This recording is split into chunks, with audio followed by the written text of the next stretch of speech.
Here's the funny thing about wisdom. There is no cheat code for wisdom. All there is putting in the time. Wisdom is formulated by time, experience, failure.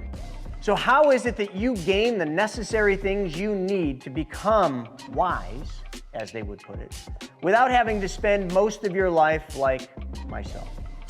Well, that's what we're going to talk about today, is the cheat code to gaining wisdom.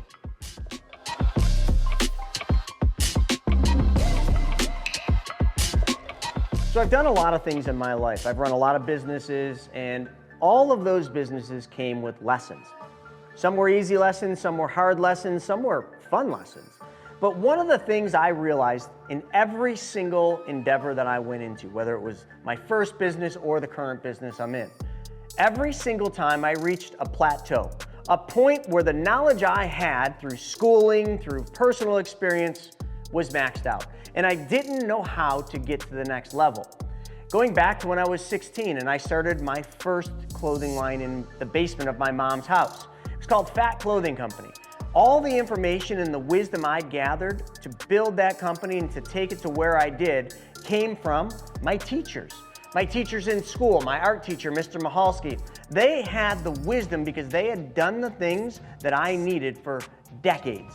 And they shared that information with me. But as I evolved and graduated from school, those mentors, as I'm gonna call them, were in the distance. They weren't as immediately available as they once were. So then what? And then I got the next big idea, which was to open Fat Man Board Shop. I was 17 years old and I wanted to go from a clothing line to now having a store where we sold my clothing and all the other skate and snowboard brands. So how did I get the information I needed to begin that business? Well, the same thing. But now that information came from the Small Business Development Center. You see, they had people that had put together business plan templates because they had run businesses and built businesses for decades before. So all I did is plugged into their mentorship and I learned how to write the business plan. I learned how to formulate the financials and the pro formas. Now I was 17 years old. I just recently was at an event where there was a lot of 17-year-olds and I tried to think of myself back in those days and how was I getting information, because back in those days you just want to go have fun. And I did too, but I carved time out to gain the wisdom from people that had done what I was trying to do. Now I'm going to fast forward to one more. This was about 2013. I was a financial advisor. I was at a high level. I was still running multiple businesses, but I was at a crossroads in my life.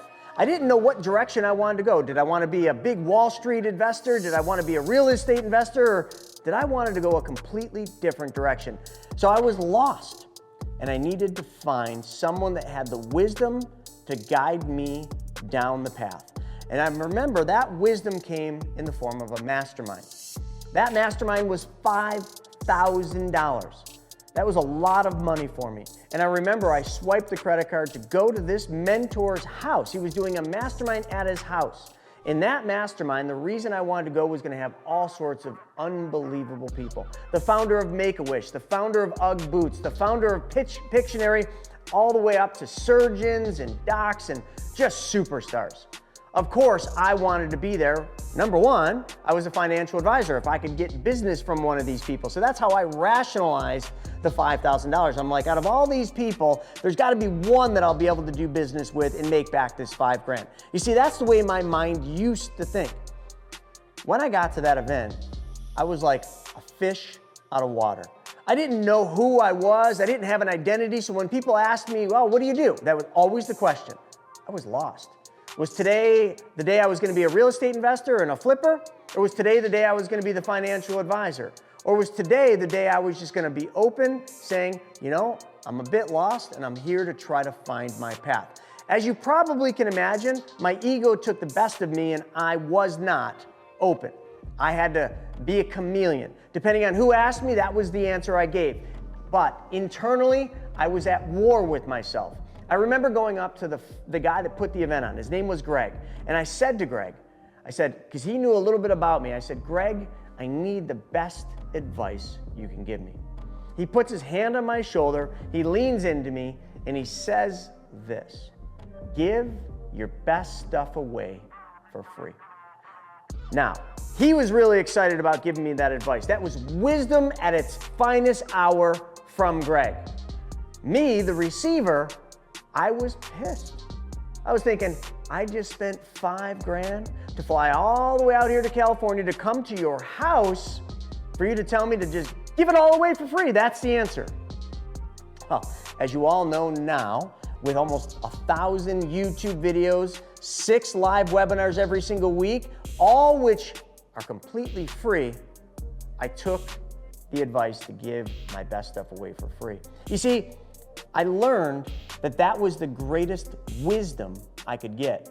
Up to that point, everything was about selling something, getting a client out of everywhere I went. If I went to the bar, darn it, I was gonna leave with a contact, a lead. If I went to an event, darn it, I was gonna talk to people about buying something from me. Everything I had was for sale because I was trying to make money. And I bet a lot of you listening to this right now are coming at what you do from that standpoint. Everything is a business opportunity and everybody should be sold. But from me to you, I'm gonna give you some wisdom. Giving your best stuff away for free so that you can solve someone else's problem is the best thing you can do if you want to be wealthy. I've had a lot of mentors in my time. Every single one of them, for the most part, had a price tag. Some of them came to me and their price tag was $100,000. Now just imagine that. From where you're at, imagine you have somebody you want to work with because why? Well, because they're doing what you wish to do. They're at a place in their life financially or just from a lifestyle standpoint that you want to be. So you want that wisdom from them. How did you do it? What should I be doing if I want what you have? Well, when they come to you and they say yes, and you ask them, you know, would you be willing to mentor me? Would you be willing to teach me? Would you be willing to coach me? And they say, yes, I started $100,000. What would be the first thought? Oh, hell no, right? Or I can't afford that, right? That's the complete wrong attitude. That information that they can give you is probably worth tens of millions of dollars. And you're griping about $100,000. Now, I'm just trying to frame this up. Not all mentors are $100,000. You will evolve into that. That just happens to be where I'm at. Matter of fact, I just paid $20,000 for one day at someone's house.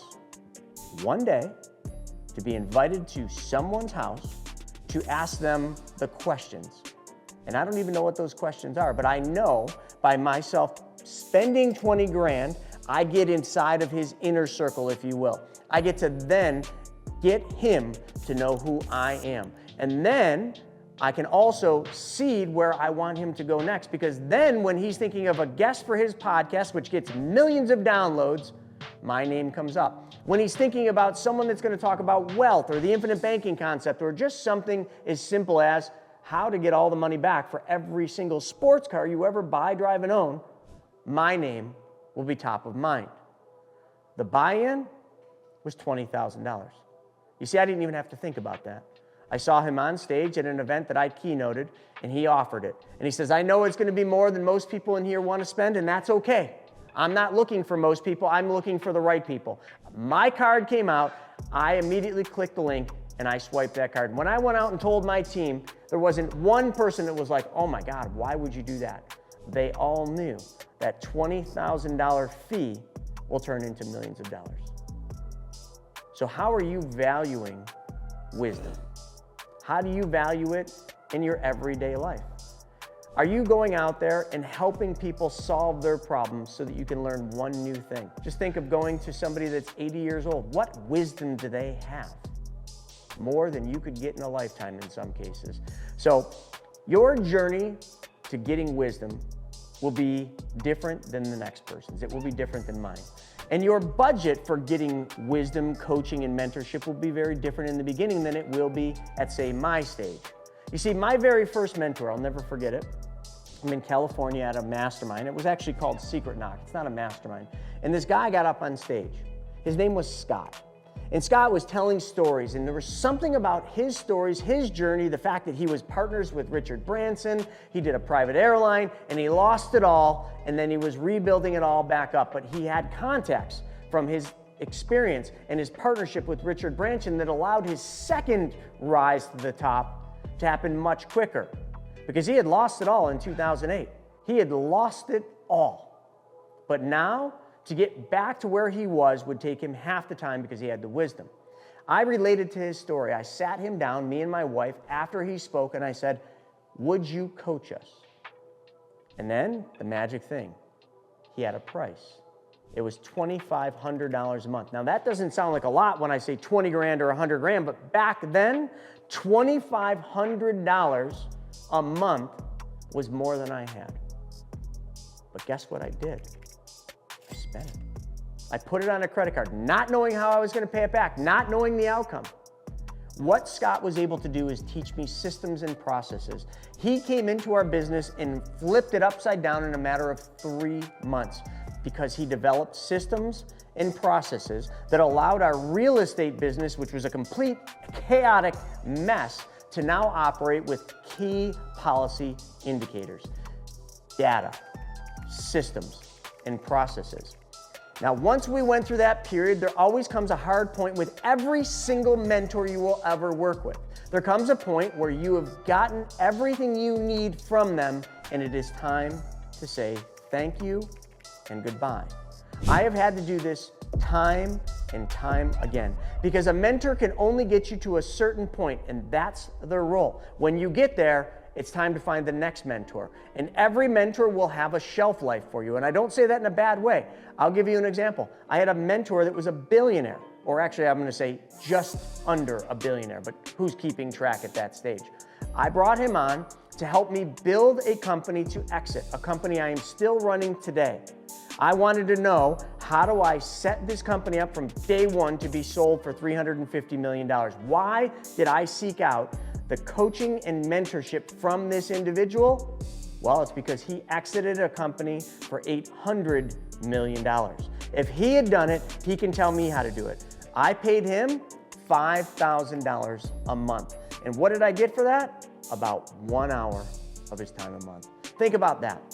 $5,000 an hour to learn how to set up a company, structure a company, build a company to sell for $350 million. Now, I have not exited the company for that, but someday you will watch a YouTube video on this channel. Oh, by the way, are you subscribed to this channel? This might be a really good time to subscribe. And by the way, there's a little bell. Smash that bell so that you're notified every time I put a new video up. Someday there will come a time where you will hear the story of how I built and sold one of my companies for $350 million. And you will probably hear during that story the same thing about the mentor that showed me how to build a company that would exit. Now, I also came to a time where I didn't feel that that mentor was able to take me to the next level. So we said our goodbyes. But he is still now part of my inner circle. You see, here's the other thing. Once you work with a mentor, they get to know you intimately. They get to understand what you're doing, and they never forget your name. Yes, you paid for the right to have that knowledge and for them to know you. But guess what happens? Throughout your journey, as you step up through additional mentors, spend more money on mentors and mentorship and masterminds, those people are always just a phone call away. Those people who were completely unobtainable to you, inaccessible to you prior to you paying them and bringing them on as a mentor, are now available to you for a text, an email, and a phone call. And that will never change for the rest of your life. All you are doing is buying wisdom with each and every single coach and mentor you bring on in your life. Your first coach and mentor might be $500 a month. It might be $200 a month. You will climb the ladder. But if you always think that you can get everything for free, if you think you can do everything by watching a video, reading a book, you will never understand the true value of wisdom.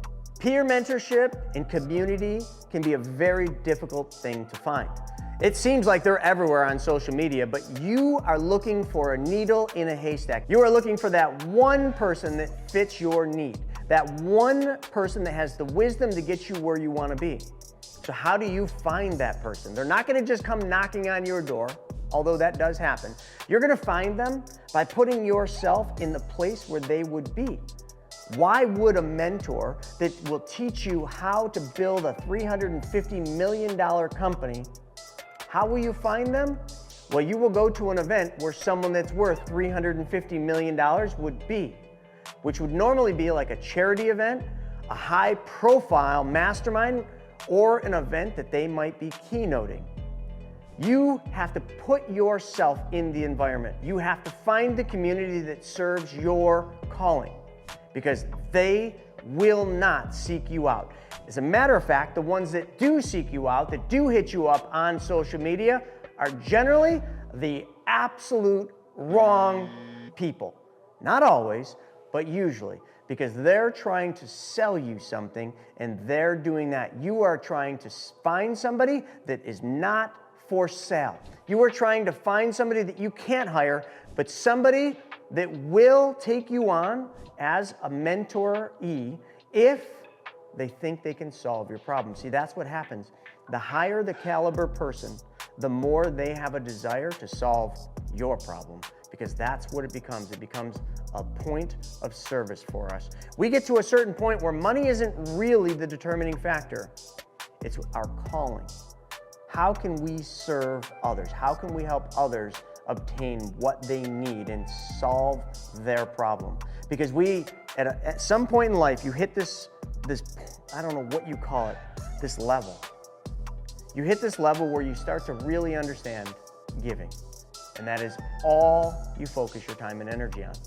But you will not be taken advantage of either. Hence, there's always a price for time. There's always a barrier that you have to climb over. The higher profile person, the higher the price tag. And it's not because they need the money. And most mentors will tell you they don't need the money. I am not for sale. You cannot hire me as your mentor. You cannot hire me as your coach. I am not looking to be a mentor at this point, but I am always looking for mentors. But at a certain point in my life, I probably will look to solve someone's problem in the form of mentorship, and that will come with a really big check. And that check will just because I want to know how serious you are about solving your problem. So folks, on your journey through mentorship and coaching, make sure you go out and seek the person you're looking for. Put yourself in the place they would be. Listen more than you talk. And as you listen, approach them with a way for them to solve your problem, but tell them the bigger calling of why you are seeking their help. I will tell you, for a lot of you watching this video, that community where your mentor might be is a place called Private Money Club. Why? Well, it's a dating site for money. I'm just kidding. It's a community of people with money and people that need money. And I don't know a single person out there that doesn't fit one of those two. There's always somebody that has money and they have a problem, and that is they want to make more. And the other side is people need money to make more money. Folks, get on Private Money Club by going to privatemoneyclub.com, plug into that network. Start to talk to those people. Go to the PMC Money Tank events, because that is the community of folks you need to know. It's a great starting place with a low ticket price. So folks, check out privatemoneyclub.com, and that will get you a long ways. Thanks for joining me for this episode, folks. Go out there and find the wisdom you need. Folks, if you like this video, check this one out. I really think you'll like it. It's called Real Private Money.